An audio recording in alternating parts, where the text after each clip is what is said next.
Really, it's show 2000. I mean, it just goes to show you what being too stupid to quit will do. You'll just put up numbers. This Week in Startups is really focused just on tech, and it's very focused for the entrepreneur. We don't try to make this into, something it's not. It's supposed to be about startups and Yes. really inspire people to get in the game and to feature those stories of great startups and the news around them. I've tried very hard to keep this what it is. JCal, 2000 episodes of Twist. What a monumental waste of time. Looks good on you, though. Congrats. Oh, with friends like these. This Week in Startups is brought to you by Squarespace. Turn your idea into a new website. Go to squarespace.com/twist for a free trial. When you're ready to launch, use offer code TWIST to save 10% off your first purchase of a website or domain. LinkedIn ads. To redeem a $100 LinkedIn ad credit and launch your first campaign, go to linkedin.com/thisweekinstartups. And Brex, the financial stack founders can bank on. Brex knows cash is king for startups, so they built a banking experience that takes every dollar further. Get the business account trusted by 1 in 3 U.S. startups at brex.com/twist24.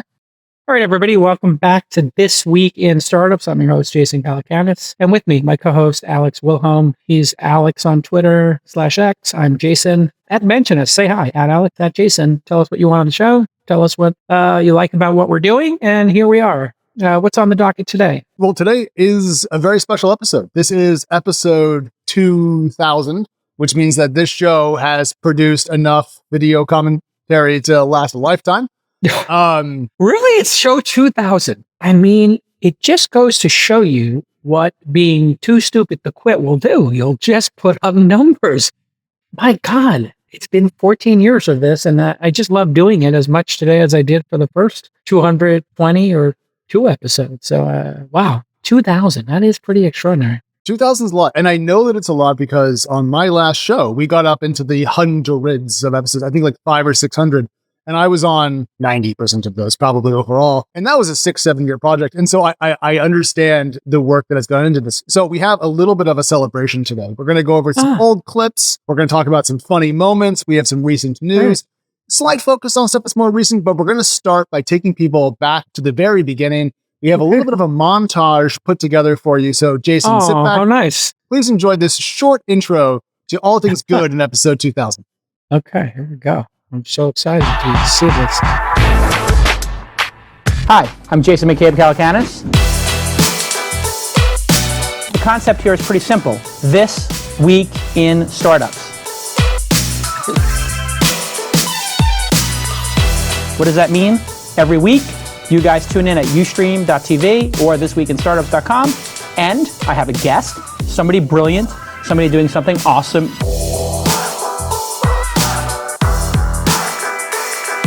I interview them, we talk about what they're doing, we talk about the market, we talk about the epic battle that is being an entrepreneur.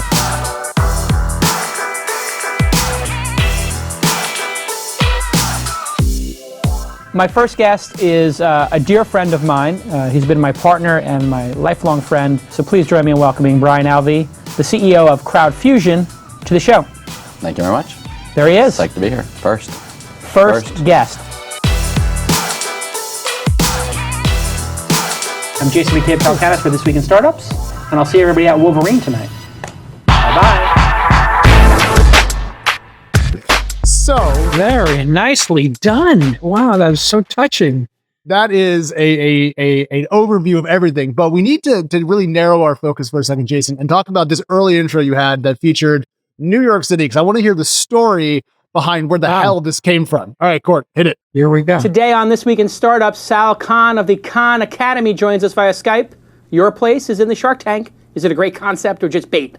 And our very own Kathy Choi is going to read the news. Coming up right now on This Week in Startups. That's what it's all Yes. about, man. They said money is the root of all evil. What? Funny how it feeds my people. Yeah. We ain't gonna live like equals until we get the money, spend the money, and defeat you. Yeah, money is the root of all Yes. evil. What?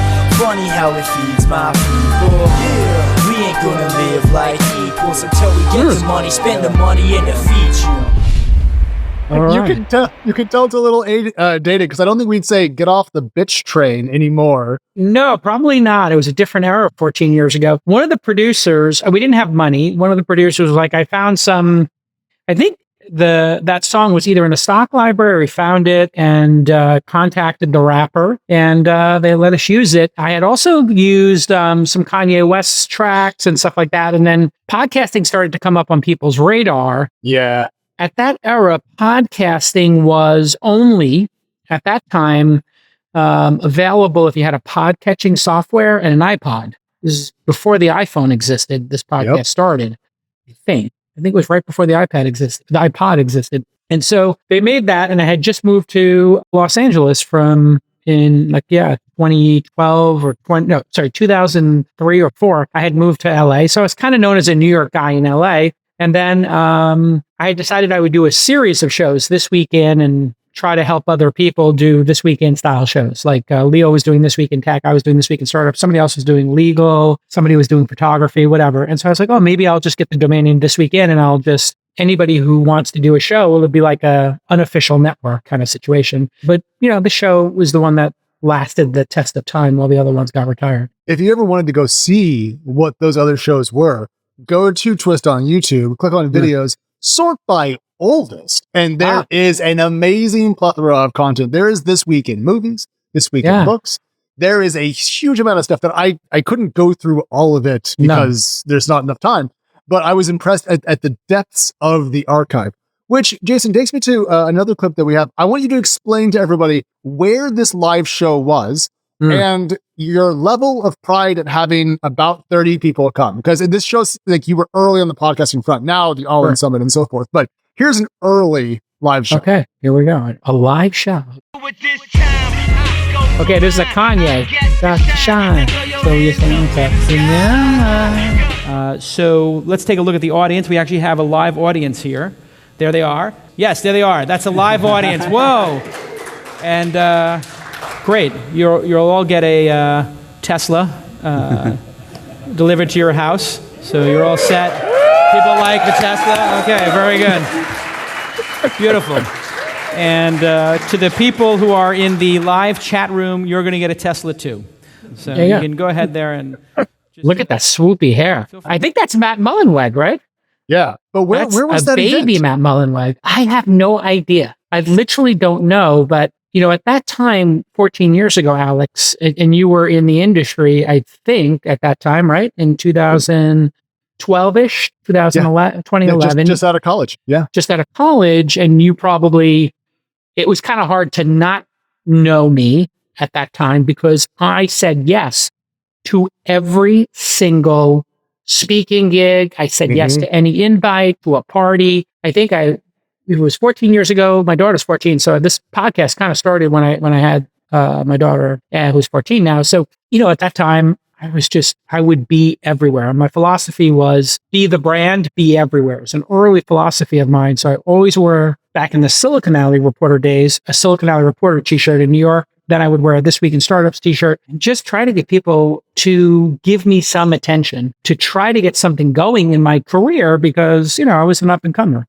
Yeah. Well, I don't know if I ever told you this, but I actually went to very early TechCrunch events when you were still doing them with Michael Arrington. Yes. So TechCrunch 40, TechCrunch 50. So I actually knew about you when I was very little. I think probably like late high school, maybe, just because I was in the audience when you guys were up there kicking off, the TechCrunch 50. And isn't that really long, skinny building in San Francisco? Yeah, it was that building got torn down for apartments, but it was the San Francisco Design Center. It was just a giant warehouse. And so, at the time, I looked at this podcast as a way for me to meet people. And I was a tinkerer and I had done Weblogs Inc., the blogging company, sold it to AOL after 18 months for $30 million with Brian Alvey, who was on the first show. And so I went from being this, journalist to a millionaire. And the only reason I bring that up is because it was very rare at that time.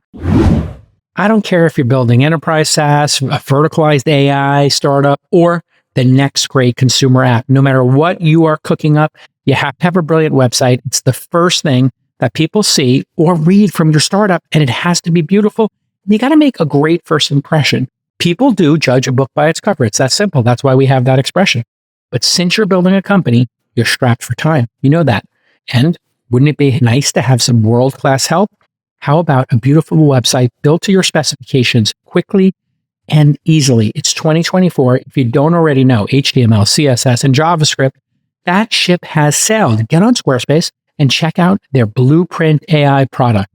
You answer 5 questions, and Squarespace's new AI tool is going to build you a gorgeous website. It's so simple. It's so slick. It's just brilliant. It's the future. Even better, you don't need to worry about what's under the hood. Analytics, SEO, payments, memberships, e-commerce. You can do it all.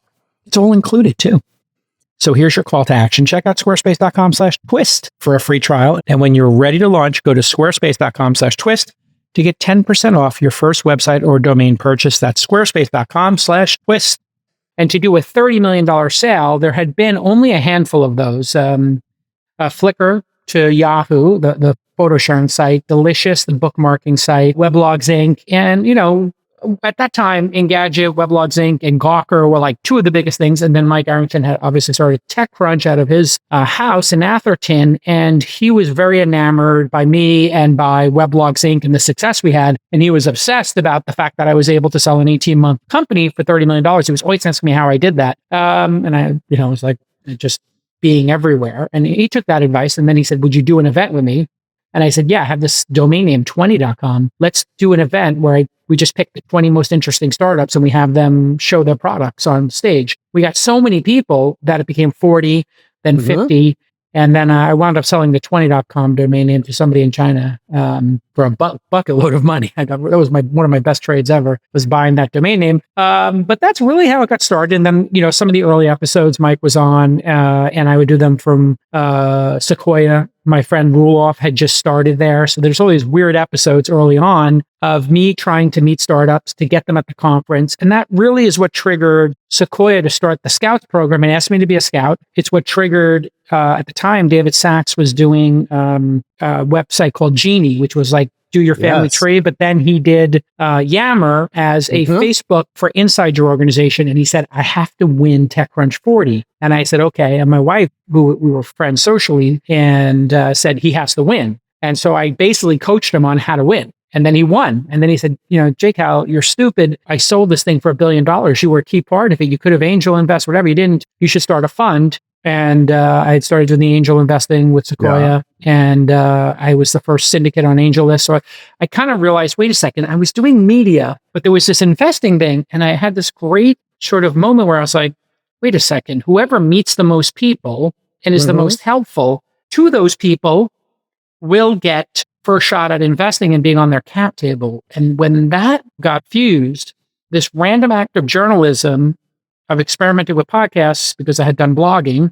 That's where this whole cycle of, I said, wait a second, what if an investor had a blog? What if an investor had a podcast? Now, of course, that sounds incredibly quaint 14 years later, where every VC feels the need to tell you like their position on Ukraine and Trump and Biden and every single thing going on in the world. But back then, VCs didn't talk. They were not available. No. The concept was to not be available, and they avoided the press. So it was very innovative at the time to merge these concepts, and it obviously served me very well. Early on, though, the show did have some of its tenor that it has today. You were, at times, even early on, very acerbic, and I pulled out one of my favorite little early baby Jason riffs. Sorry about that. I apologize for my acerbic nature in the early days of the show. Here we go. This is a message to Y Combinator companies and hopefuls. Oh no. If you tell Facebook about your startup before you reach critical mass and you get involved with Facebook in any way, you are an idiot. They will steal your company's ideas and try to get you to take a small price for your company and vision and take a job at Facebook, which, by the way, is going to be a job that sucks. Don't do it. It's a scam. It's a trap. It's a trap. It's a trap. Insert Star Wars clip here. It's a trap. It's a trap. That's pretty funny. So what was the context there, Jason? What was going on? So the context was Paul Graham had started Y Combinator. It was in the early days, probably in the first, this is single digit cohorts, but Zuckerberg, had started to become prominent 14 years ago. And he said he was going to invest in, and that they had a special relationship. And if you went to Y Combinator, part of going to Y Combinator was you got to meet with Zuckerberg's team and have access to their API. To which I said, listen, this guy has stolen every idea he's ever done. He's stolen. Do you not see this? This is the stupidest thing ever. And I kind of got into it with Paul Graham a little bit. This is when Paul was actually running the thing. And people knew I was right. It turned out I was right. It's pretty obvious advice. But at the time, I had a big passion for, what I felt were some things that were unfair. I was also that way about something called Keiretsu Forum, where they were charging founders $5,000 to pitch at these events to supposedly investors. And that was the origin story of TechCrunch 50, which became, when Mike and I broke up, became Disrupt. And then I did something called Launch Festival. And then Launch Festival became the Launch Fund. So it was actually one of the greatest things that ever happened when I broke up with Mike, because Mike had some dark turns personally, but it allowed me to soar and not have his negativity and toxicity associated with my brand. And then I was able to just really thrive with Launch. I just find it funny that I've spent a good chunk of my career at TechCrunch, Crunchbase, and now I'm working with you here. It's just following in the aftermath, as it were. Now, the acerbity point, you being slightly spiky with your language, is not super rare. I found this a really excellent clip of you meeting someone for the first time and having a conversation about geopolitics. Oh. So we have somebody in here. You one out of the 10 people here in LA. What's your name? Yukai Chow? Yukai Chow. Yes. Is it Chinese? Chinese, from Where? Taiwan. Oh, from Taiwan? Yes. Well, that's not China. Well, it's Chinese. Nationality. Depends on who you ask. Yeah. Okay. So, that's pretty funny, actually. It's pretty funny. Again, that's 14 years before people started talking about the issue. No, I know. I was watching through old segments and I'm like, I feel like we're having that conversation now about Taiwan versus China, the national status. But why were you having guys off just randomly coming in on the show from LA at the time? Well, okay. So back to, people right now see me as somebody, who's at a peak, right? In terms of networking and my social circles. You got to remember back then, my social circle was a lot of the same people, but we were all starting our careers. It was very early in those days.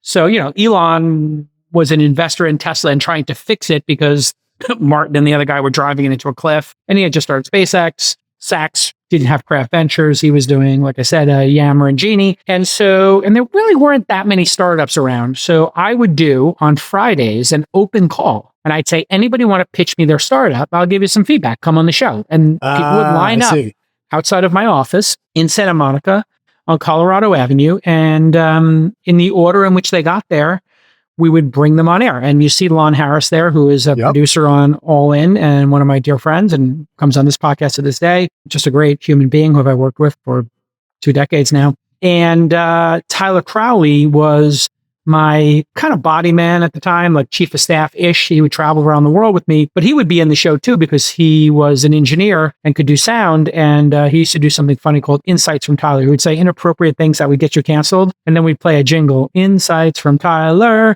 And the show had a much more kind of Howard Stern, Charlie Rose hybrid to it. And it's different than my style now, which I would just say is my own style, which is fast-talking New Yorker, really, at least I like to think, deep knowledge and history of tech and business, because as you know, how many years have you been a journalist now? 15? 15, give or take, yeah. And so, when you start getting to 10, 15, 20, 25 years of consuming, producing, digesting, debating news, man, it's almost like getting to it's getting to poker hand 1 million. It's getting to playing the song in a band. You get your 10,000 hours pretty quick, right? And then you get to 20,000, 30,000 hours. You basically can pick up a guitar and talk about and play any song. But in those early days, I was figuring it all out. I was trying to be informed, trying to keep up with stuff, And so that's led to a little bit of and nobody was listening. And although there were advertisers very early on, podcasting at that time was an offshoot of blogging. So because I had the blogging company, Adam Curry and Dave Weiner had worked on this new concept because Adam Curry was a radio guy. And he actually was very influenced by Howard Stern. He actually lives near me here in Austin. And he became known as the Podfather. And Dave Weiner created the RSS standard, which is the standard by which, really simple syndication, a blog goes out and you can catch it in a blog catcher, or you can just, scrape it into a search engine. And all they did was add an attachment and a link to the URL of the file. And then your RSS reader, which was a specific type of app back in the day, would download that MP3 file. And it was awesome because it was magic. All of a sudden, the radio show you were listening to previously was on your computer or on your iPod. Mm-hmm. And it was just like this very magical moment of like, you take it for granted now that, because you have smartphones that are high speed connected. We didn't have high speed connections at that time. You had to plug it in with a cable, download all the MP3s, and that could take 10, 15 minutes to get your podcasts onto your phone. And then you would get on the bus or subway and listen to them. And so it was like this very, low thousands of people, low tens of thousands of people were into podcasting, and everybody thought podcasting would fail and it would be the end of the world. It would never become mainstream. If you're a B2B startup, LinkedIn should be your top marketing channel. Why? Because the business marketing playing field is tilted against you. Big companies will always outspend you. So your spend needs to be 100% dialed in. It's got to be very strategic. You need two things, right? You need the right prospect. You can have a good target, and you need the right way to reach them. And LinkedIn has 1 billion members, of which 130 million are decision makers. And 10 million of those billion members are the C-suite executives that really drive decision making and that you want to reach in many cases. So LinkedIn ads gives you that ability to target them with pinpoint accuracy. Maybe you're going after CFOs, CTOs, CMOs, chief revenue officers. So build those new relationships while reaching customers when they are ready to receive a business message, not recipes or dance moves. And you know what? You're not going to overspend here, because in the tech market, LinkedIn generates 2 to 5 times higher ROI, return on ad spend, than other social media platforms. And you're not going to be alone. 79% of B2B content marketers said LinkedIn produces the best results for paid media. And that's in a very competitive market. So start converting your B2B audience into high quality leads today. We'll even give you a $100 credit on your next campaign. Go to linkedin.com/thisweekinstartups to claim your credit. That's linkedin.com/thisweekinstartups. Terms and conditions apply. LinkedIn, the place to be to be. Podcasting has gone through, Jason, several waves of peaks and troughs. But I'm glad you mentioned the guitar in that last segment, because in the next clip, we have you doing a talk show impersonation, and there's a guitar on the table and a very special early guest. Oh, here we go. Oh, Why my on God. earth did you feel compelled to start a company at the age of 18? I didn't feel like compelled to start a company. I was tutoring SATs. The first person I tutored went up by 400 points. Oh, wow. And I was tutoring everybody in the neighborhood. And then one of the fathers said, let's start a company. So I created the course. I hired the teachers, trained them, and did the 1,500 and over course. The 1,500 and over course. Yeah. So that was when it was on a 1,600 basis. Sure, 800, 800. I love that clip because, one, you changed your desk setup and had this news Walter Cronkite type thing going on there. With a weird angle. Yeah, we were just making it up. We were literally making it up as we went along. Well, the best part is you look totally ensconced, and then there's Travis Kalanick just sitting there, just off by himself. But you had props all over this. What was the prop idea? What drove that? I decided early on, and I'm very glad I did, that I thought this might turn into something. So I have a system in which I build a project. I just imagine it's going to grow 100x. It's going to grow 10x, 10x, and then 10x again. And so 10 times 10, 100, 100 times 10, 1,000, or whatever, 1,000 times 1,000, whatever. I just assume that something's going to work out. And if it does work out, well, what would you do differently at the beginning? And so one of the things was I said, can you guys get a couple of cameras and record this? And they were like, yeah, we can do that. But then what do we do with the files? They're giant. I was like, well, I don't know, burn CDs. And we started burning CDs. And I said, well, let's put them on Ustream. And then somebody's like, do you know that YouTube is free? And I'm like, okay, great. We can just store those on YouTube. We'll just store them. We'll use YouTube for storage. It's free storage because I had no money or I had money, but I was very conscious of the spending on this thing. And so luckily we set up the cameras, but nobody really watched on camera because we were doing it live. So back to you and I doing YouTube Live. Back then, we were doing it live so that we could have a copy of it. And that's why some of the early versions look very grainy and you can't tell, it's like, whoa, what's going on here? Did you record on a VHS tape? And it was like, nah, pretty close to a VHS tape. Ustream at the time. But also just different standards. I mean, back then, no one had a 4K, camera that does video in their pocket with, built-in like stabilization. You had cameras on sticks and cables and tapes, Correct. and it was more of a craft back then. But I want to a stick lot of work to that era because you had another guest on that's been on several times that I thought was fantastic. But it does show again this era of Jason trying to be essentially Leo Laporte with more hair. All right, let's see. Here we go. You just rattled off the A-list of companies: Instagram, Uber, Twitter. How did you close each of those deals? How did you wind up being an investor in that cohort? I mean, there are other investors out there who would kill their grandparents to get that, investor list. What do you probably call it? have. It's not patricide. What do you call it when you kill your grandparents? I don't know. It's grandparents. If somebody could send that in, yeah, you, please that'd be tweet that. helpful. But I'm serious. Like, you rattle off these incredible lists of people you've invested in, but these other VCs can't get in on those deals. How did you get in so early on so many deals like that? So you want to Take me through each one. You want to know how I found Twitter? Please. Evan Williams, who's been a buddy of mine for a while. It was a product I was using. I mean, I was an early user, but Evan Williams called me up and said, hey, I'm just closing up the round for this company. I got you down for 25. 25, okay, great, 25. Hung up the phone. And I said to myself, I don't have $25,000. I don't have $25,000. It would be incredibly irresponsible for me to take the little bit of money I had at the time and put $25,000 in this And what time frame is this? 2006? So this is 2007. I think they actually did that. Now, I'd worked at Google, but if you know my full biography, I lost a metric ton of money in the spring of 2000. 160. And keep a running tab, please. I lost a lot of money in the spring of 2000. It took me all the way back to 2005. Basically. How did you lose all that money? A trading problem. Oops. Yeah. I had a big levered trade that went upside down. I like it how you go, oops. And by the way, I looked it up. He went 16 million negative.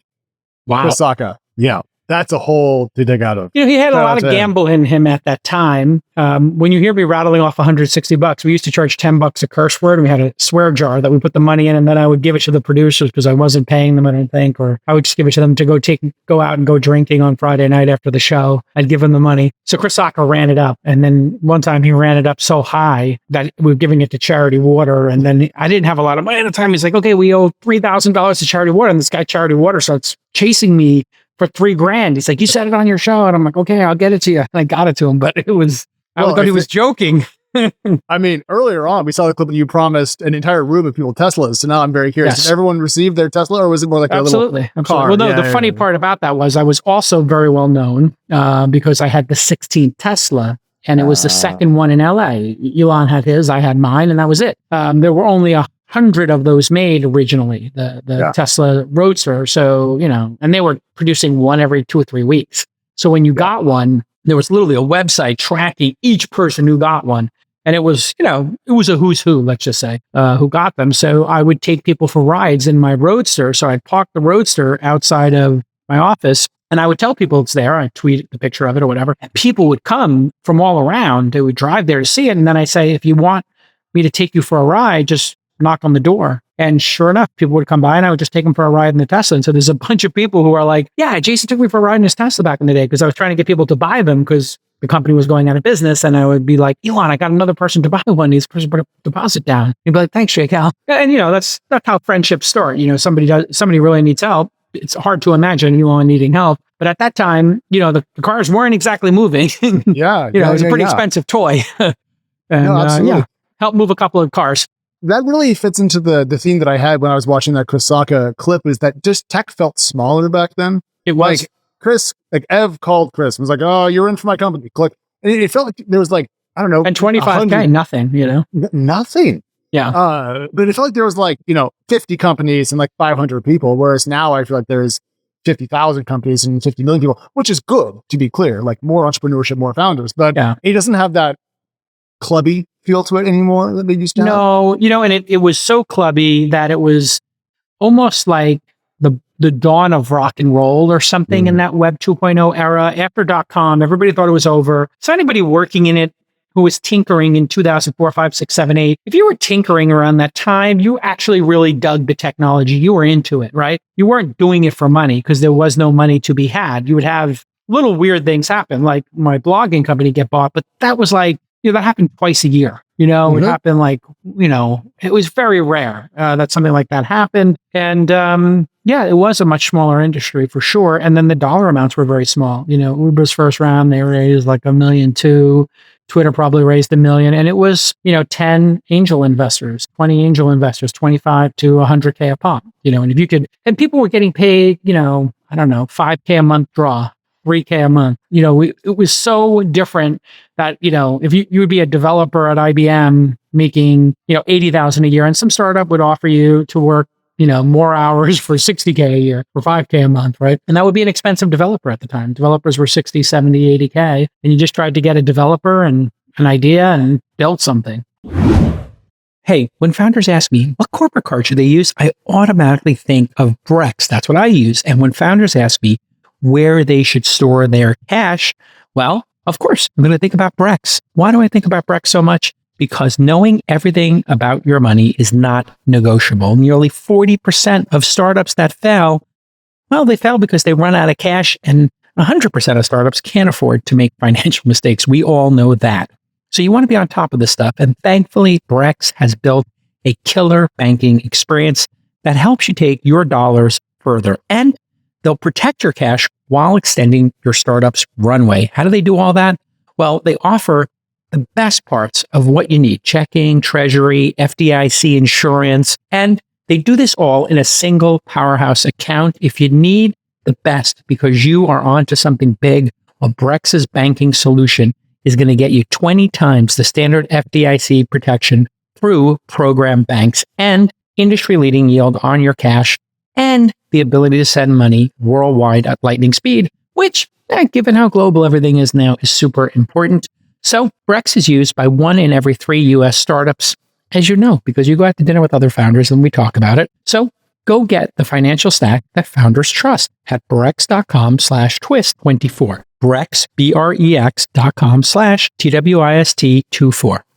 I keep hearing stories from people in the 90s that were like, yeah, we raised, a $5 million Series C, and we spent $3 million of it on servers. And I'm like, oh, well, that's a different era. But the podcast, Jason, throughout time has mostly been about startups and mostly about tech. But occasionally, I think you've actually used this as a platform to get people you like and want to talk to come talk to you. And the next clip, I think, is a good example of just that. And if you don't know the band, the Smashing Pumpkins, well, here's the drummer. What is it like? Do you in the room? Take me to that moment when you write one of these things or you're playing it. Do you know? It's absolutely like that. You just know. You know. Tonight, for instance, Billy woke up in the morning. He sat down at the piano. He wrote the song. It was downloaded into his body somehow.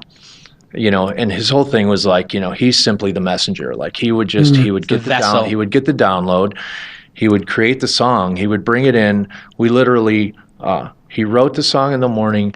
I conceived the drum part that afternoon, and the song was done. It never changed. God. I mean, it was like, how does? And then you just slap yourself and go, what the hell just happened? Yeah. Wow, that's a great one. Jimmy Chamberlain. Yeah. Jimmy Chamberlain. Yeah. So he ended up founding a company that went public, but you had him on to talk about the Smashing Pumpkins, right? I mean, I don't know exactly how that one happened. I think I was reading TechCrunch, and there was a story about Jimmy Chamberlain. Once in a while, a celebrity gets associated with a technology company. It happens, a lot of times people in music or film, because they're curious people and artistic, they see business as a potential, like Ryan Reynolds today, or, Jessica Alba or Kim Kardashian, a celebrity might see, technology as a place to go to play or do something interesting in the world. And so when I saw that, I was like, hey, I reached out to the publicist or something. I was like, hey, is he ever in town? I'd love to meet him. I happen to also, have grown up on Smashing Pumpkins and have seen them in concert many times, and I'm a big fan. And so, what I've always wanted to just do the Jason Calacanis show where I could just interview anybody on any topic. Yes. And All In has let me spread my wings a little bit in that regard, where we touch on some subjects outside of business and tech. Unfortunately, it's like politics, which is not my passion. Really, art, movies, and restaurant tours, and some of those other things I really am interested in, travel. But This Week in Startups became such a juggernaut and was such a passion of mine. It kind of I don't want to say suck the air out of the room, but it took up a lot of my time. And so, yeah, it's just the way it is. I thought the clip was a lot of fun. Now, the next one, we're almost done looking back. We're about to dig into the more recent stuff, but there was a particular episode, and there's someone's first appearance that I think might be worth highlighting. So let's run. Instagram, since I moved to @Jason, has been insufferable because people on Instagram are dumb and they just put @Jason, what's up? Yep. And my entire feed is not, so I just can't use it. Are you saying that Twitter users are more intelligent on average? I know, I have Here we go. Look at these kids. Absolutely, there's a standard deviation of at least 1.5. I think it's 10 IQ points. Two of my favorite guests. So Instagram is like the reality TV of social media. People. Yeah, and then Facebook. But they're beautiful. And children. It's the Miami of the, it's not New York, it's not San Francisco. It's kind of like the Miami of social media, right? Like that's the perfect metaphor. San Francisco is like the New York Twitter. Facebook is kind of middle America, and that's the Miami. It's like they're beautiful, gorgeous. No offense to the people of Miami. You're beautiful and gorgeous. But you're also very stupid, apparently, but that's okay. Yeah. But you're also very Look at that little boy. I think this is going well. I love this. Okay. I love this. 150 at the audience. He's got like two serious journalists are like, what have I gotten myself into? No. Speaking of insane and stupid, so we work IPO. That clip though was I think so that's episode 969, and if you listen to the audio, it's Molly Wood, myself, and Jason in the old Twist studio, and it was I think my first appearance on Twist. So I'm happy to say that I've been around for at least half of the episodes in terms of my first one to now to 2000. Do you miss that studio, Jason? Yeah, I still own it. And it's literally the suite is for sale right now. So if you want the old studio, it is for sale. You can go on Redfin. Here it is. It's been staged and cleaned up, but that was the office space you're seeing there. Mm-hmm. And then there was a downstairs area. And this is the upstairs, which have really tall ceilings, very beautiful in Soma. And it was a giant shell. And I was at WeWork. And we were paying WeWork had given us a free office when it was just 2 or 3 of us, but then we needed more because the venture side of the business was growing. We wound up spending $6,000, $7,000, then $8,000 a month at WeWork or more. And then I saw this giant loft, and you can see this loft is giant. It's like over 3,000 square feet. And this is the downstairs here, which has just been set up like as a big area. But this box that you're seeing here is giant, and we just set this up.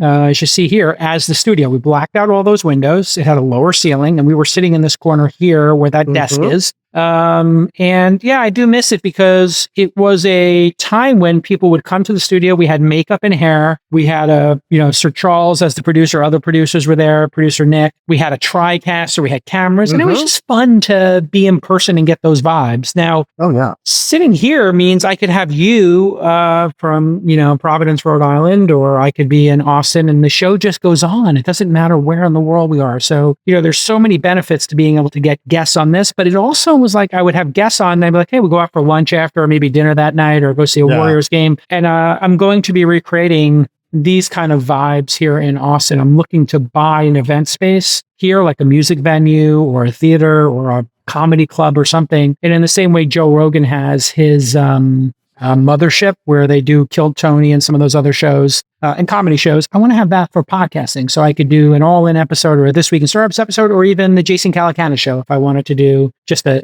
Jason Calacanis show where I interview somebody who doesn't fit into those two buckets. No, I think it's a great. I really do miss in-person events, but I'm also very glad that because I moved away from the tech center, I can still take part. I pay a lot of money to go back and just hang out in studio with people and actually see cameras and not look at the same Dell webcam for 2 hours straight. All right, but we got to keep moving. So you kind of ruined our flow by bringing up David Sachs and Yammer earlier. You kind of took away some of the surprise, but here is the very first David Sachs appearance, and then I want to talk about Yammer after this. Look at these kids. My guest today is a really good friend of mine. We've become good friends over the last couple of years. He's a great entrepreneur. He's done 3 pretty significant companies that I know of. PayPal. You might have heard of it. Did pretty well. Sold to eBay.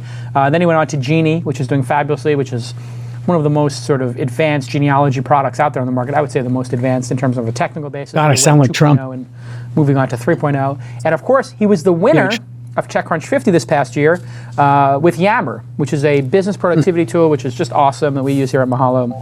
And welcome to the program, David Sachs. Well, thanks for having me. Yeah, you're back. Yeah, glad to be your fifth guest. Only Fifth guest. four others are more important. Yes, we obviously do that in that we do it in order of importance. Right. And so Peter Thiel and Elon Musk will be the next two guests. Obviously, you're more important than those guys. Right. But not that entrepreneurs care.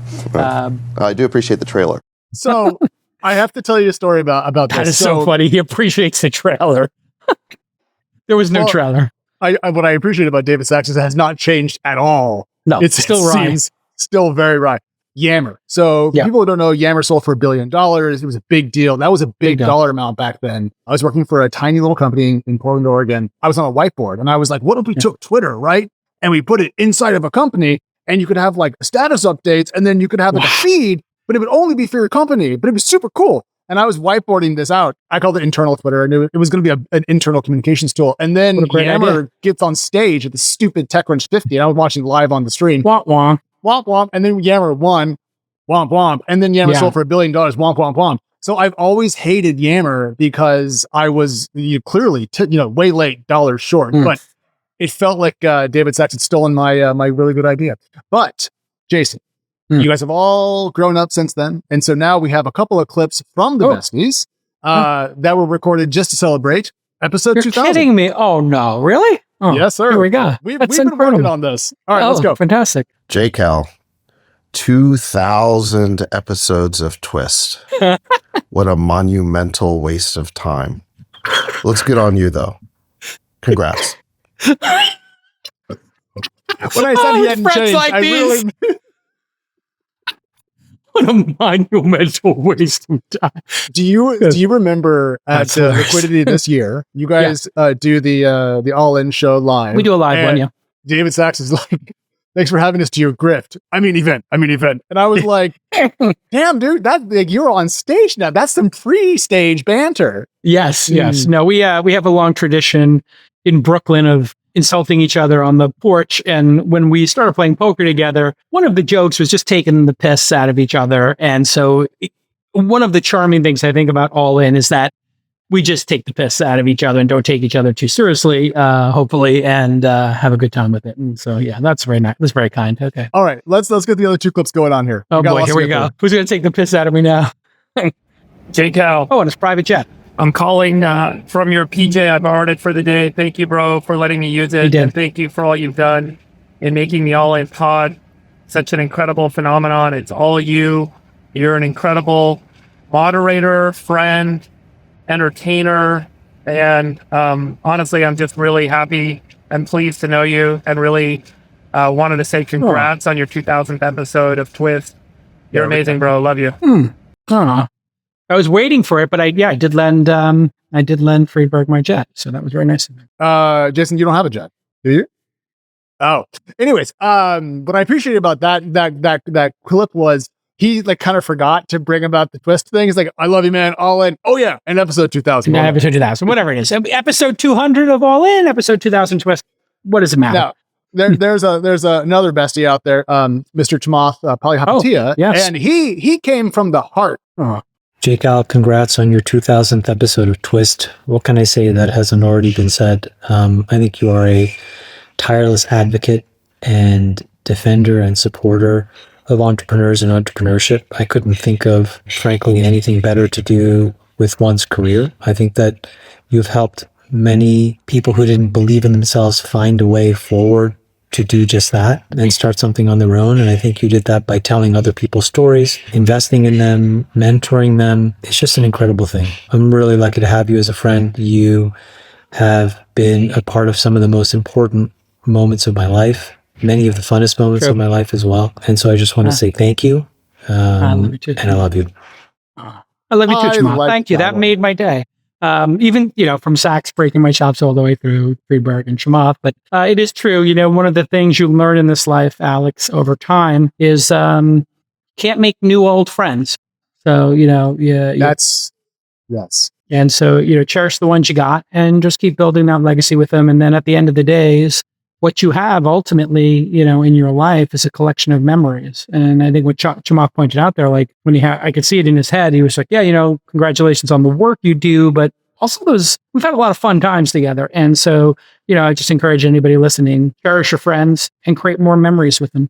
We're going to get right back to actual heartfelt stuff in a second, but I just want to take it to a completely different direction. Why the hell isn't All In done around a poker table in which you guys all have to play while you podcast? Because I really think that would put the hammer down and make it... Cannot work. I did one episode with my friend Diego where we played poker and tried to do an interview. The problem is you have to keep stopping to consider what you're doing and bet sizing.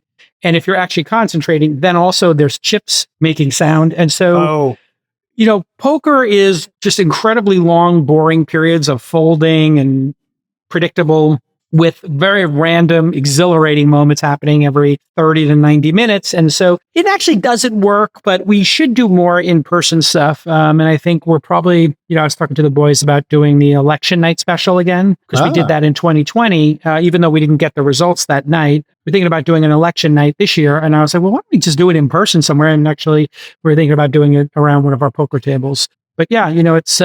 having these two podcasts as bookends in my career, All In is very political and, big picture. And then This Week in Startups is really focused just on tech, and it's very focused for the entrepreneur. We don't try to make this into, something it's not. It's supposed to be about startups and really inspire people to get in the game and to feature those stories of great startups and the news around them. And so tried very hard to keep this what it is, right? And, I think we've succeeded pretty well. I think it's very important because focus breeds clarity of vision, and also it lets you kind of stay true to a single train of thought. Now, when you talk about inspiration, though, the show has had an impact on a lot of people.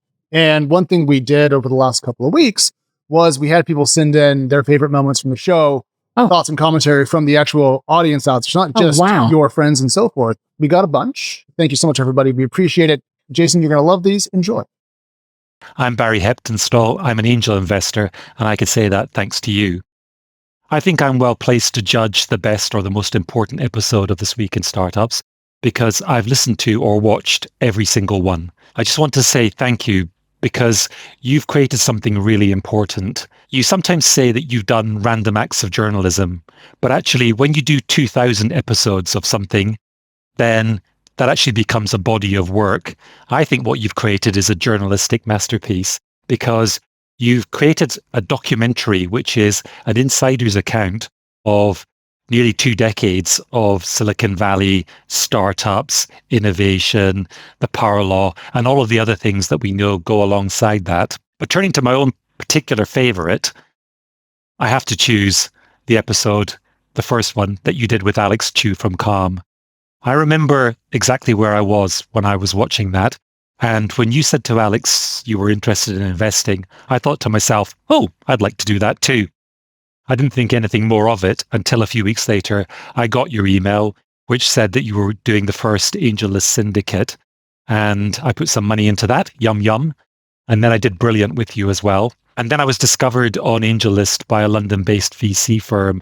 And from there, I've now gone on to be a venture partner at 2 different firms. And I've invested in more than 60 startups. I'm on the board of a bunch of them. And it really has changed my life.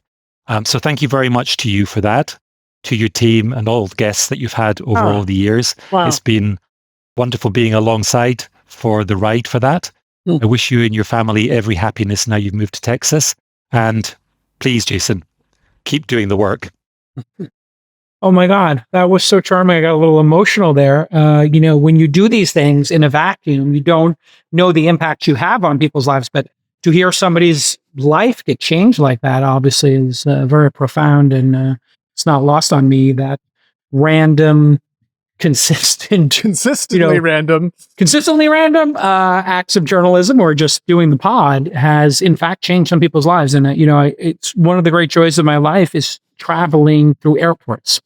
And the reason is, there's other grinders in the airport going back to their families or going off to their, business meetings and trying to raise money or get a partner or, hire that new person. And they stop me and they're, so kind to me to say, you don't know this, but. You don't know this, but. And then I get the but. And the but is, I met my spouse at your event. I met my co-founder at your event.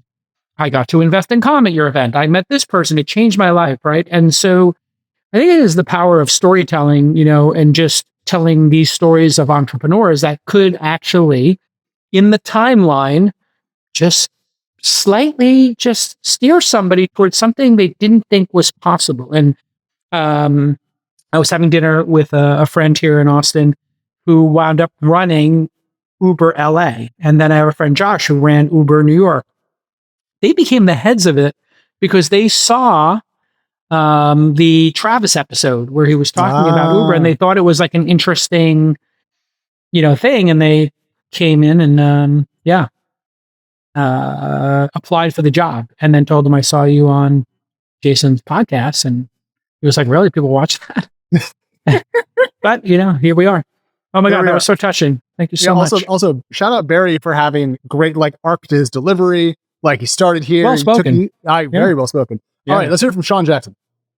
Jason, congratulations on episode 2000. And my favorite episode was episode 1703, which was the first time I heard you invest in companies on the air live right then. It was such a shock, and it was awesome to see those 4 companies out of Founder University get an investment from you right on the air. In fact, it inspired us to join Founder University, and can't thank you enough for making it available to us, especially the effort of Kelly and Presh, who did a phenomenal job in running it for Cohort 7. So congratulations again on your success and for episode 2000. Oh, it's very kind. Yeah, we started that Founder University as a way, you discover things along the way. And one of the things I discovered were there were many more people who were interested in starting a company than had started one.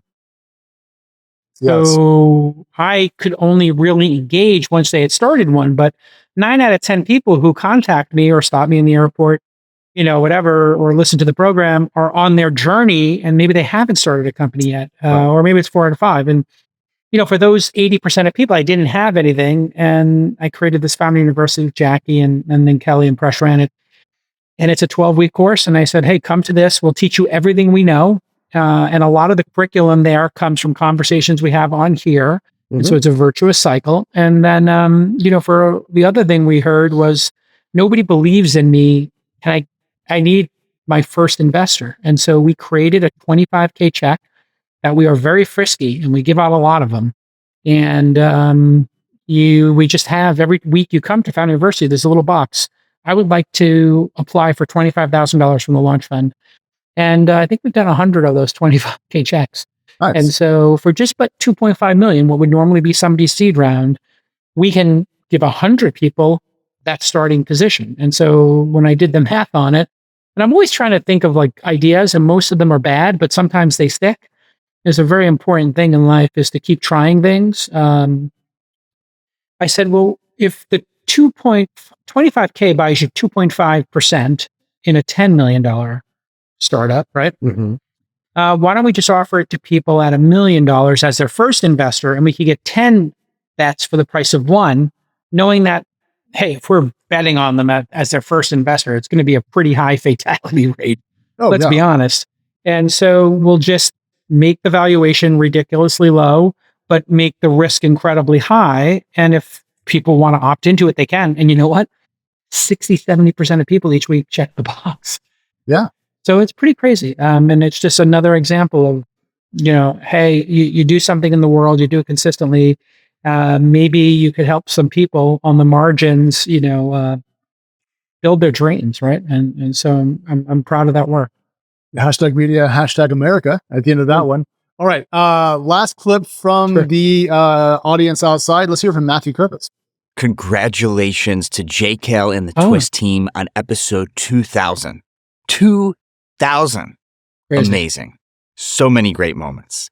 Of the last 1,000, I liked when Cortland Allen came on the show to talk about being an indie hacker and building a sustainable business to support a lifestyle without raising VC. But my favorite episode is 1328 with Sam Lessin of Slow Ventures, because it still highlights the power of the individual, but when they can also raise venture capital. There's some mention of Web3, which is definitely dated, but the power of the individual in a world of AI, where we soon see a unicorn that's just a one-person startup leveraging AI, makes it worthwhile to revisit Sam's approach to investing in individuals. Once more, congrats to the team, and here's to another 2000. Yeah. So that clip makes me very mad because I was on an episode of Twist with Sam Lessin, and I thought, oh, great, I got a shout out.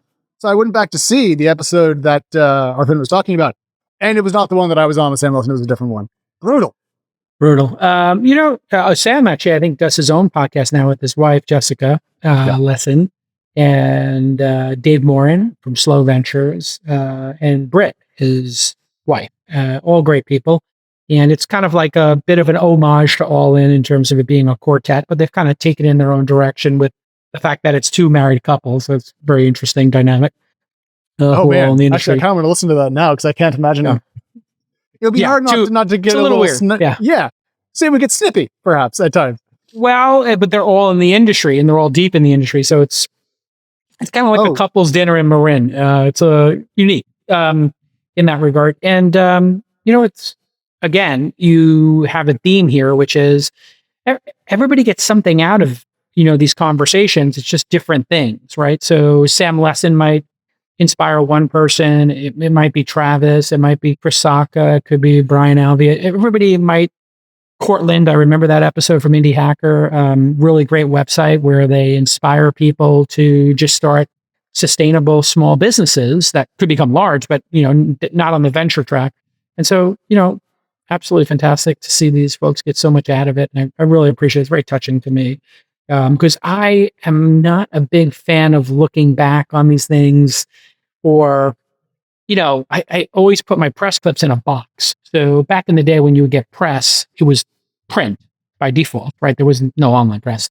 And so my assistant at the time, Linda Miller, had framed one of the things. And I took it and I was like, oh no.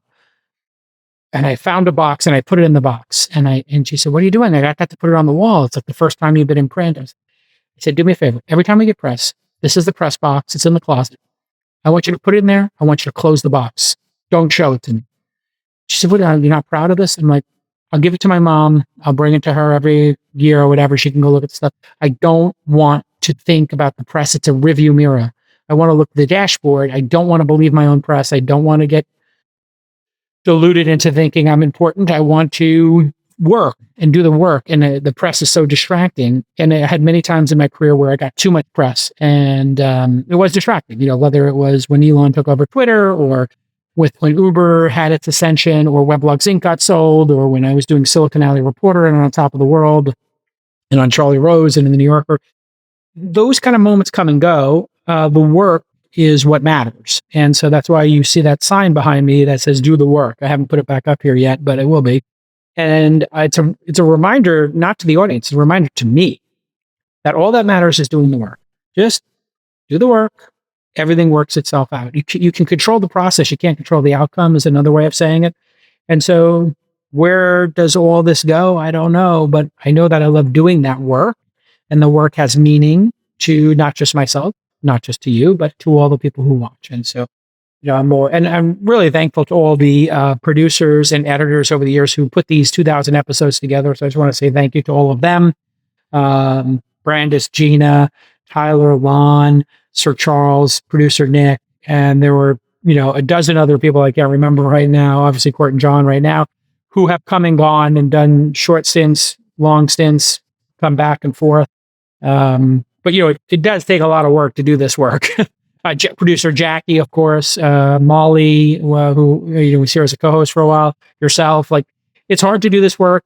It can be tedious at times. You have to grind it out. But, and I'm a bit of I don't want to say perfectionist, but I really do care about quality. As you've seen working with me for a couple of months, you really need to deliver, not just for me, but for the audience, right? And I think hopefully everybody watching this who works for me sees the impact it has and maybe get a little bit of meaning from it. And thanks to the sales team and all the partners over the years. And you see MailChimp logos in there, LinkedIn logos in there, Squarespace, all these people who have supported the show for over a decade. And then all the incredible salespeople. We had Luke Lightning, and now Matt and Jamie and Hannah.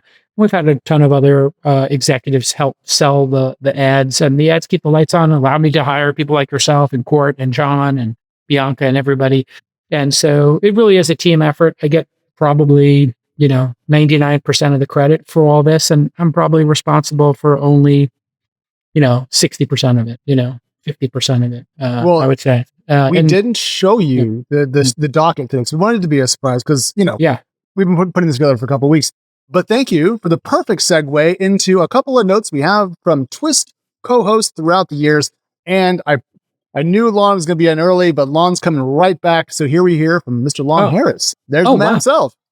Hey, Lon Harris here, and I just wanted to send a brief video message saying congratulations to Jason and the entire team on 2,000 remarkable episodes of This Week in Startups. I remember when we started the show, it was being recorded in Jason's dining room. It was being recorded in Jason's pool house. It did not have the title This Week in Startups yet. We had no idea. We knew we were on to something. We had no idea that it would go on for this many years, this many amazing guests, this much of a legacy. It's truly impressive to see. I'm very proud to have been even a small part of it. So congrats to Jason. Congrats to the whole team. And here's to, at the very least, 2,000 more episodes. Oh, that's a lot of work, dude.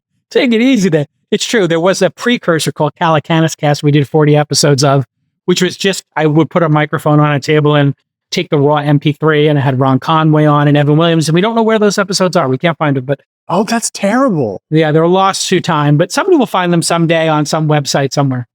Oh my gosh. All right. Yeah. Next up, we have Mr. Mark's sister, who recorded his video in a very pedestrian location, as you'll see. Oh, wow. There's my guy. Hey, Jason, Mark Schuster here. Congratulations on This Week in Startups, episode 2000. Epic episode 2000. And I have to say, here I am at LAX, Los Angeles, the city that started it all. I think you started This Week in Startups here in LA. I was one of your earliest guests. I think I've been on the show 5 or 6 times. I would be on 50 times if you asked. In fact, you and I launched a separate show together this week in Venture Capital. I think we should kick that off again. Okay, let's do it. You are truly engaging. That's why people come on your show. You ask great questions. You educate the audience. And being on the show keeps you relevant and in deal flow. And I just am super proud to see what you've become out of doing all of this. Congratulations. I still regret not doing Uber with you. You did invite me to the event where it was sourced. And you did it. I didn't. So I guess I have to jump on an airplane and keep working. Congrats, Jason. You rock. Thanks, Mark Schuster. That's very nice. He did some guest episodes this summer, or when I was out a little bit, and always great to have great friends like that. Yeah. And now next, we only have a couple more. I promise. We're going to get into the recent stuff, but Sonny, who we all adore, known for his excellent AI stuff. Let's hear from Mr. Sonny Matra. JKL, wanted to give you and the entire Twist team a huge congrats on 2,000 episodes. I think very few people understand how much effort goes into getting these, episodes made, to producing them, behind the scenes, the work editing them and publishing them. So to get to 2,000 is a huge milestone. Congrats. Really happy. And here's to another 2,000 more. Cheers. All right. Everybody wants me to do 2,000 more. I guess I'm in for 4,000. Oh God. That's you too. I you too, brother. If they say you're doing 2,000 more right now, that means I better stretch and sit down in this chair with some real effort. We also have David Weisberg from Liquidity. Let's hear from David. Great. Awesome. Yeah, he's done great. He's been a great asset. Hey, Jason, wanted to congratulate you on reaching 2,000 episodes on This Week in Startups. What an incredible milestone. You've had some of the best guests, some of the best panels, and just the longevity that you've been able to pull off in the space is incredible. And it's been an honor to work with you and to collaborate together and be a small part in that journey. And I wish you much success and much happiness in your podcasting journey. Oh, nice. Very nice. He's also just so well spoken. And we got to move on to the more recent stuff. And Jason, we have gone through the last 1,000 episodes and grabbed some big pivotal moments in life. And you will know exactly what I'm talking about here from, I think, this March 20th, 2020 clip in which we began to enjoy all things COVID. No. People who were watching Fox in February and into March were hearing that this was a literal hoax, and it was a continuation of the Ukraine and Russian hoax. And now the same people are going to realize that listening to Fox could lead to grandma or grandpa or somebody with lung disease dying because they went to a party. I mean, it's not like a joke, right? No, it's not a joke. Well, first of all, one, I'm a failed entrepreneur and then a journalist. Let's be super clear about my career path. Absolutely. I think that's pertinent to this show. People want to know that I've you have actually face-planted failed. publicly. Alex is back. Right. Yes. Oh, yeah. Let me know totally. your next idea. I got a check here for you. No, that'd be a terrible idea. But on the media diet point, I think we're seeing the limits of the usefulness of having the most popular cable news channel that has a large echo effect in American media, thinking that the president is always correct. And we've seen here that they echoed that until the president changed his tune, and then they rapidly pivoted like a 180 with zero shame. Back to my point. I mean, how the hell can they be so hypocritical and not just go home and cry about what they're doing? And we were talking about people saying COVID wasn't real at the time. Yes. And I just want to say, if you people are concerned why my intro to that segment seemed to be so off base from what the segment actually was, it's because we had 2 clips from that episode that we were debating between, and I forgot that we chose the other one. Now, Jason, I brought up props a couple times here because you really like them. And a certain CEO once stepped down from their e-commerce company, and you had a very specific way of introducing this. Let's take a look. Oh my God. It's an emergency podcast. Jeff Bezos, the greatest CEO of the past 20 years, is stepping down. I repeat, Jeff Bezos is stepping down as CEO of Amazon. That's right. The head of Amazon Web Services and Jeff Bezos' longtime right-hand man, Andy Jassy, Jassy, is taking over Amazon.com. Wow. What does it mean for Amazon's future? What is Bezos going to do with all this time and $200 billion or so in equity? And is Andy the right man for the job? All that and more when we get back on this emergency pod. That's funny. So, where did you get the bullhorn? That's my question. I think what happened was I was going to be doing a party for my kids, and I thought it would be funny, since we have a big backyard, if I took out this prop and I started talking to them like I was a police officer or, like a camp counselor. And boy, that was a hit with the kids. And then they got their hands on it and they all started running around yelling and screaming. And then, my daughters would take the thing and it has an alarm button on it so you can go boo. And so they would just go sneak up on their poor mom or me or the dogs and blare the alarm. And man, the dogs would suffer. Yeah, no, it's not cool for the dogs. But I had it in my office and then this whole thing happened and I was like, we got to do an emergency pod. So I grabbed it and producer Nick and I did an emergency pod about Jeff Bezos stepping down, which did come out of left field. I mean, that was what? Well, the megaphone, though, made it back in the show again. Let's take a look at megaphone part 2. Here we go. Okay, everybody likes the megaphone. It's an emergency podcast. Robinhood is going public and they filed their S1. Yes, that's right. Robinhood, yum for JCal, has filed its S1 to go public and they are allocating between 20% and 35% of their IPO shares for you. That was great. So, that was good for me. What I love about that one is how happy Amazon CEO steps down. That is a tectonic event. You broke out the same bullhorn for a smaller company going public. So why was that such a big moment for you in the show? Well, I had been an angel investor in Robinhood, and it was the second biggest win, of my career at the time after Uber. I think some other ones, on a dollar basis have been bigger, like Calm or Grin. But it was still a very big deal. And so, I thought I would celebrate it a bit. Yeah. We got to bring the bullhorn back. Do you still have it? I still have it. Yeah, it's in the closet somewhere. The problem with it is, as you can see from when I put that alarm on, it's so blaring that it actually hurts my ears. Yeah. So I have to brace for impact when I do it. There's no way to be. I thought you were I thought that was like you were acting with the whole. No. Oh. There is a button on that bullhorn that does the alarm sound.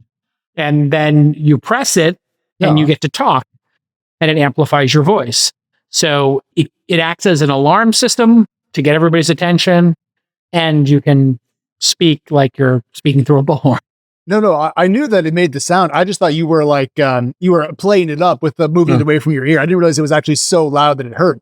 Well, thank you for using it twice then, because one, it was good entertainment for me. And also you deafened yourself now in half your hearing. So congratulations to your right ear. there's been a lot that happened in the last 1,000 episodes. One of the things that really struck a tremor throughout Silicon Valley and a lot of people's portfolios was the decline and fall of FTX. And when FTX really fell apart, there was yet another emergency pod. More props here and a couple of familiar faces. Let's take a look. All right, everybody, all heck is broken loose with Sam Bankman-Fried's FTX exchange. Molly, maybe you could tee up as best you can. Yep.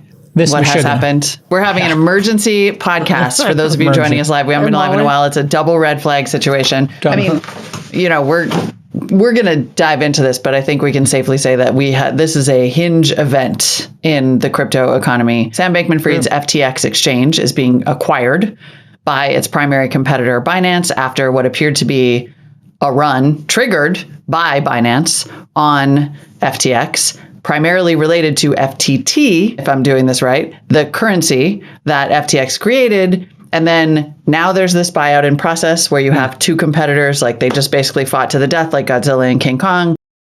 Yeah, that was a monumental moment, and Molly doing a great job teeing it up to our crypto dudes, Vinny and Cindy. I love that because everyone's clearly going, uh-oh, what's going on? And how did this happen? I mean, that one came out of left field. I mean, there really was people were talking about FTX as if it was the one well-run crypto company. It was the one that was meeting with all the top senators. The SEC was going to finally have somebody from the Ivy League who they could trust, how'd that work out? It was like, I mean, it would be like finding out like Michael Jordan was on steroids the whole time or something, or PEDs or Lance Armstrong. Well, it is like a Lance Armstrong type of fact. Yeah. I mean, you think about how disappointing, and that's for a minor, a minor sport, cycling, all due respect to cycling. Imagine that was, something bigger. Yeah. A sport that people actually watch. Like, what if it was soccer? I mean, it happened in baseball, right? And people, congressional hearings and stuff. Yeah, it was like a big deal, and so it was a pretty monumental deal. Yeah, earth-shattering. All right, I'm gonna bring up another breaking news clip from the last 1,000 episodes. This is when Silicon Valley Bank fell apart. Ooh. And Jason, you recorded a hostage video for everybody. Let's take a look. And today I'm going to talk a little bit about Silicon Valley Bank shutting down. Yes, that's right. If you're catching up to the story, this is the fastest moving story I've seen in the history of Silicon Valley. And this could be one of the most impactful stories in the history of Silicon Valley, because so many successful companies and successful venture firms are being impacted by this shutdown. And I have not seen this much chaos in Silicon Valley since the 2008 financial crisis and the dot-com crisis. Now, is it going to be as bad?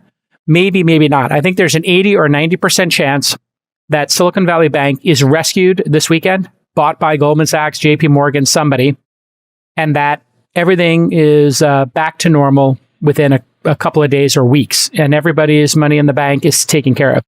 Yeah. That was such an insane weekend. Take us back to how worried you were at that moment. Well, I remember being in a board meeting that Thursday, and this is a company that had tens of millions of dollars in Silicon Valley Bank.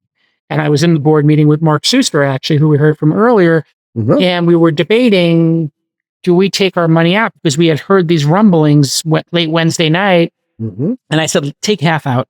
Just ship it somewhere else. I don't care where. Send it to your, I literally told the founder, send it to your personal Bank of America account.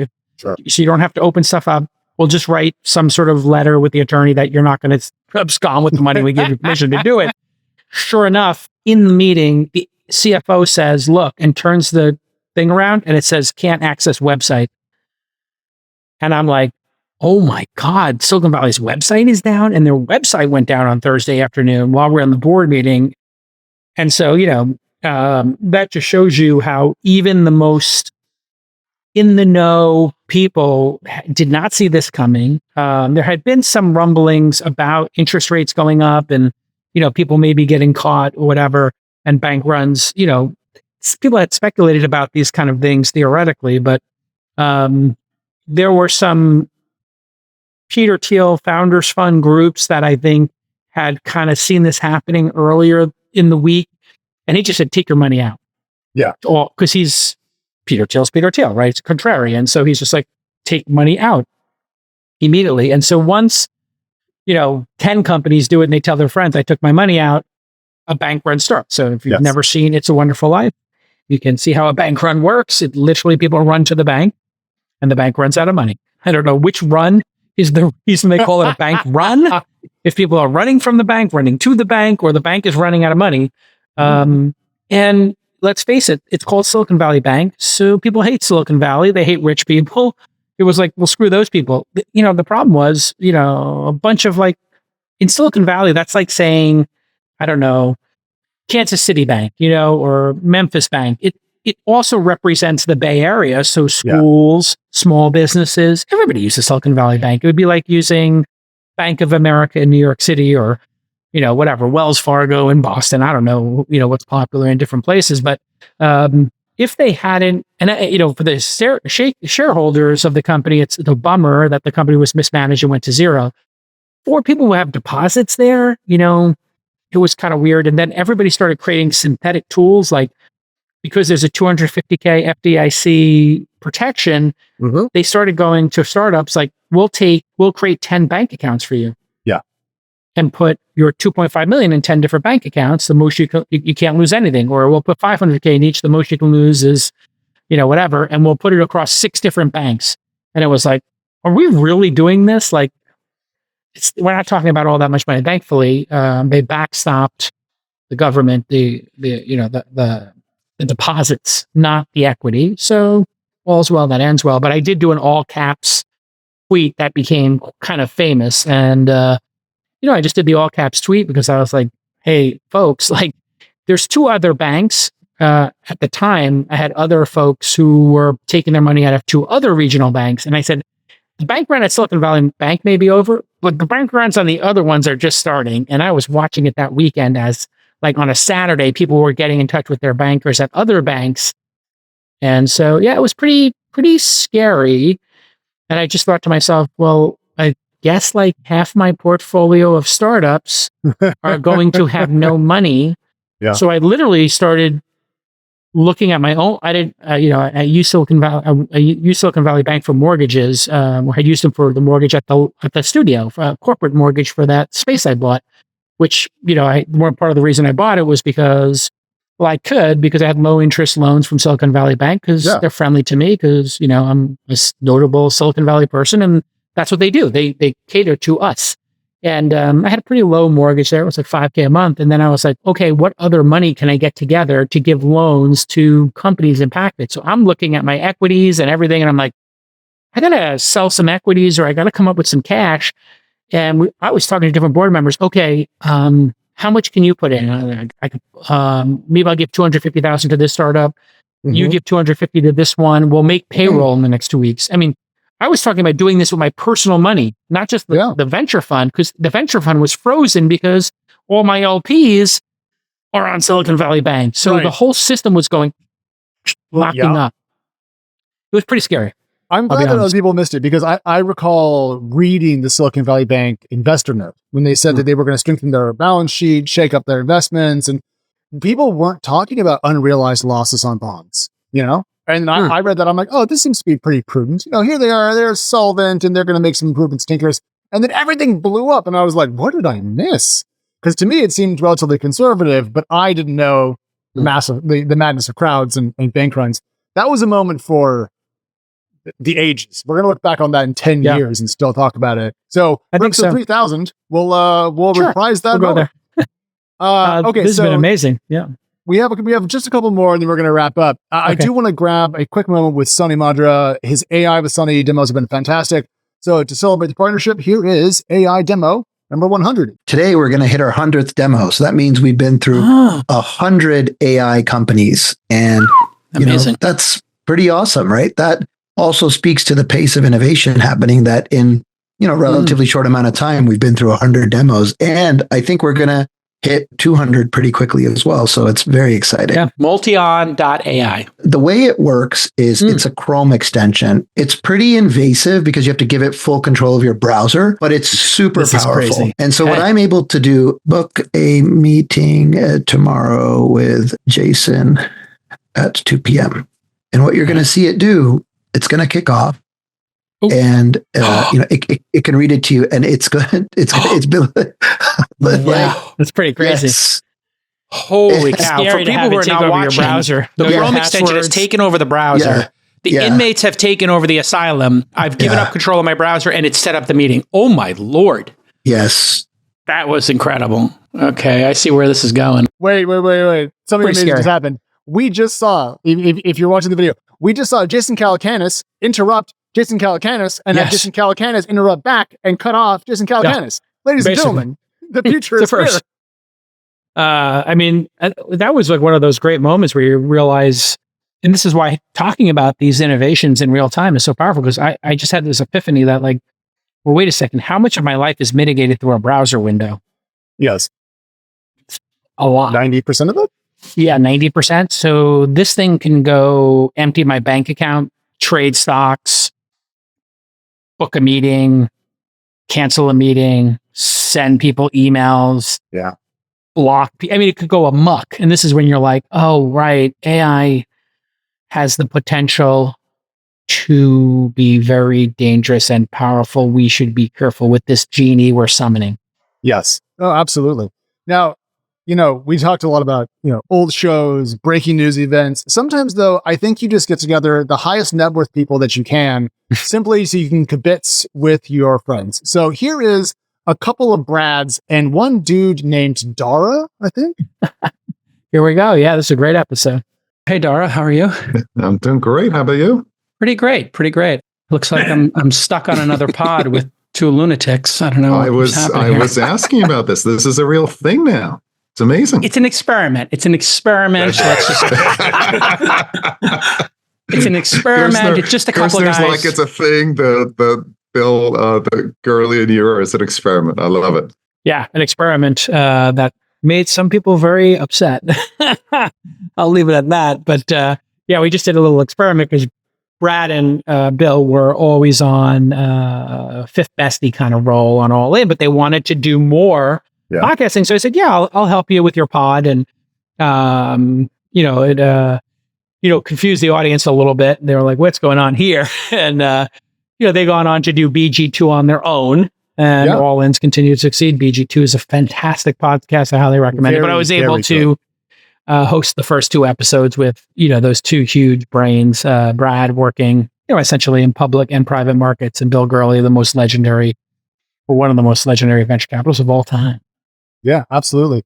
Speaking of venture capitalists, though, not everyone has a name that starts with B. Some people have a name that starts with S, including Sarah Tavel, who came on episode 1983. This is very recent, but we loved it. Yes. Shout out, Sarah. She's awesome. 5 Temptations of a CEO is like an incredible book. Every CEO should read it. The thing about wanting to be liked is like an Achilles heel that we all as humans have. It's a very difficult thing to have a lot of these hard conversations. And so you have these executives and they are not pulling the company up with them. They're being pushed up. When you have too many of those, it's one of those things that even one executive for too long who's being pushed up with whom we're not having a hard conversation really has these ripple effects that you always look back and wish that you had made a decision sooner and faster.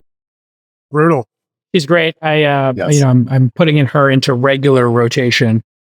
For a minute, I was thinking about producing a Charlie's Angels version of This Week in Startups All In, where I would have a couple of women and me do like a round table. And my vision was like Molly, Sarah, one or two other women, and seeing if I could, make that work. That's a show on Fox. That's Outnumbered, I think. Oh, is it really a show? What a great concept. I think that it is. They picked a stupider man, though, which I think limited the appeal of the show. Now, we're going to close off the historical segments with a guy that it looks like you found him playing guitar on the street. Let's go. So I don't know. I've made a lot of mistakes too. So I think that if you try and fail as many times as I can, you will get some home runs. Just the sheer number of times you've had the at bat, right? So I think you're probably a little better than that, but I do think there's something to that because you can get high on your own supply. That's right. Very quickly. And it's so random in our industry. What clicks, what doesn't. There is so much luck involved, That's right. I'm not sure what your top investment is, but I'm what is your top investment, and then how did it go down? Because I'm sure there was some randomness to it. Yeah. Like, I mean, if I hadn't seen Travis coming out of a party on the Embarcadero and said, yeah, put me down for whatever in Uber, it wouldn't have happened, right? Like I just happened to be out that night. The round could have closed. I mean, my life is filled with these stories. Like this is the story of investors. Like I feel like there's the stuff that I really, really sought out, which I would say, like I would put that in the like I did a good job at like getting this deal done. Like I went and tracked down Jack. I had him on my podcast. I convinced him to be an angel in Square. Like that was a massive Congratulations. Great win. Wow. Love Kevin Rose. I was just texting with him and he had some very complimentary things to say to me, and we were just trading some notes, and I've just always really admired him. I tried to buy Dig in the early days. He had spent $3,000 building this website Dig, and he was up against it. And I took him out for sushi in Santa Monica, and I said, listen, Dig is sending a lot of traffic to Engadget. I talked to Mark Cuban, we'll buy it from you for $1 million and make it part of Engadget. I'll give you like 100,000 right now, and then 900,000 in payments over this time period. He almost took the money. He almost took the $1 million, and then he went and raised the $500,000 and kept growing.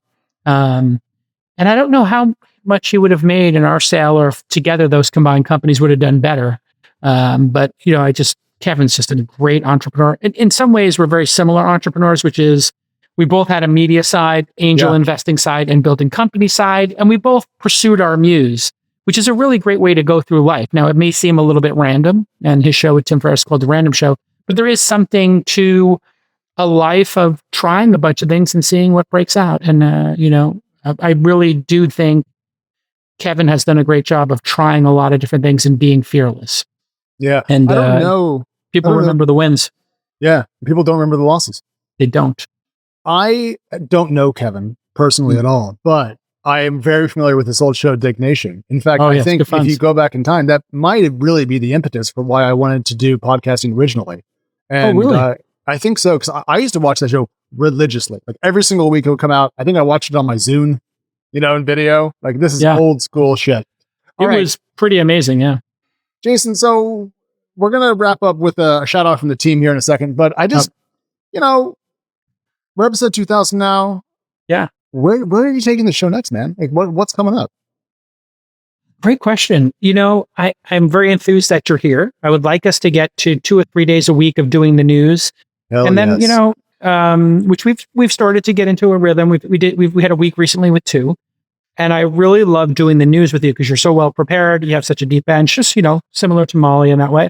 And I also want to start doing a live show every week. So, that's sort of my plan, is get a couple of news episodes in. That's the foundation.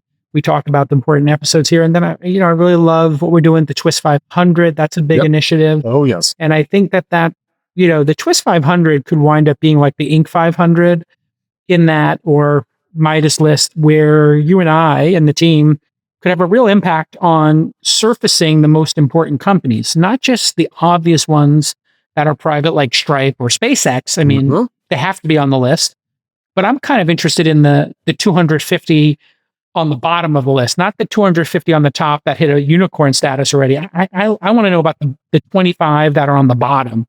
Those are the most interesting to me. So I think the Twist 500, some live events, and then us getting into like a regular rhythm with the live news. And I really do like the live aspect when we get people watching, and we're just experimenting with that, and more of the same, more quality. The quality of the show is very important to me. Yeah. Well, I'm in for at least my first episode was 969. Now we're at 2K. Yeah, so do 1,000. Let's do another 1,000. I'm here for 1,000. Yeah. Well, the team is behind you, and just to send you out, here's a couple of notes from the people that you pay, and therefore had to say nice things about you on camera. Of course they do. Yes. 2,000 episodes. Wow. I came in at, I think, episode 454. I do have a special affection for the episodes where Jason interviews creatives, artists, or authors. Number 2 for me would be Jason's conversation with Ed Catmull, the president of Disney and Pixar. It's an incredible 2-parter. It will blow your mind if you haven't seen it. He had just written Creativity Inc. Check it out. And I think my number 1 is when Jason interviewed Jimmy Chamberlain, the drummer of Smashing Pumpkins. There it is. I have never seen Jason this starstruck, either before or after. And I just really cherish that.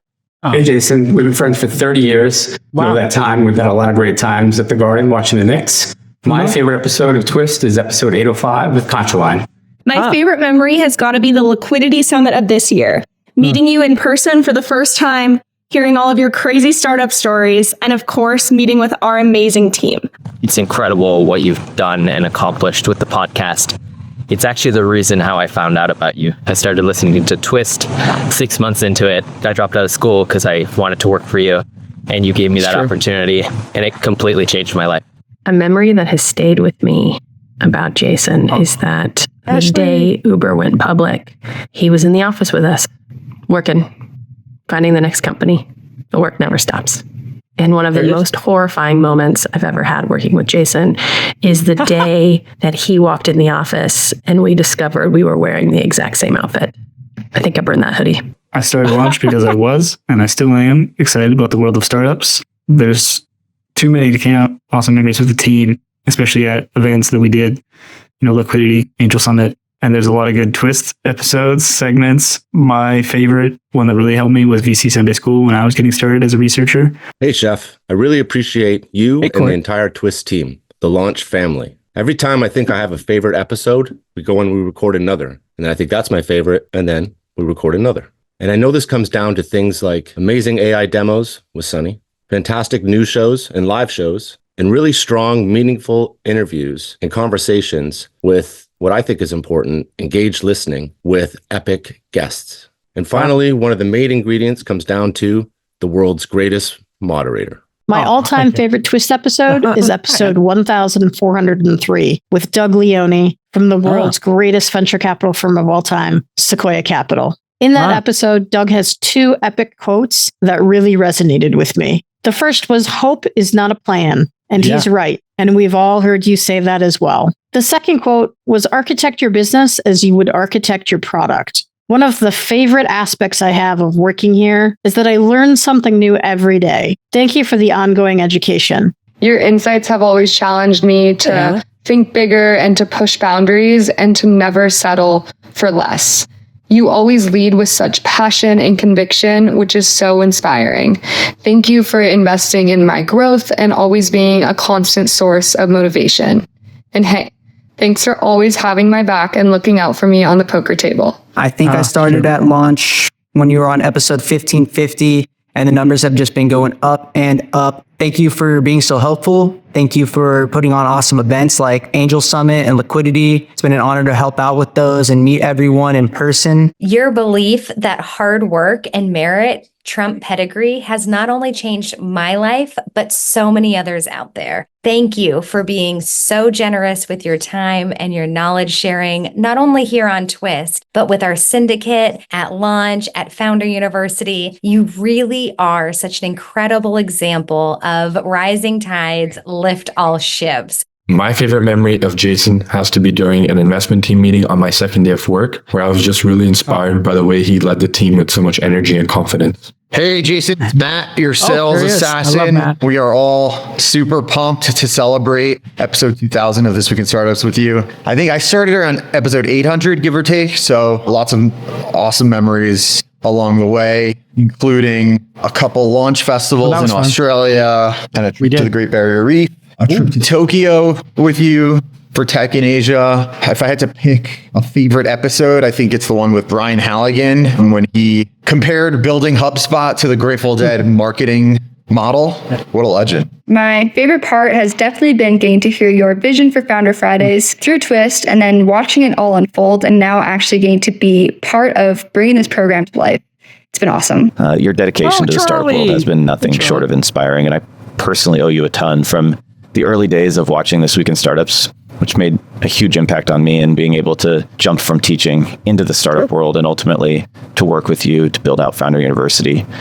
Your genuine belief in us as a team, your passion for helping entrepreneurs, and the way that you really pushed all those around you to think bigger, aim higher, is something that I truly appreciate. My favorite memory with you is when I first met you at Liquidity, and I got to learn about all the crazy stories from the beginning days of your investing and launch and the early days of the podcast. It would be an understatement to say that This Week in Startups didn't bring me to Launch. Over the years, I've been an avid listener of you, Jason, and it's your drive and your passion for entrepreneurship and inspiring people to take that leap and become entrepreneurs and take those risks and build something of their own that I find really resonates with me. And so thank you for everything that you've done on that front. And yeah, I'm loving the team you've put together here at Launch. This Week in Startups, episode number 2000. Let's effing go. What a milestone, 2000 episodes.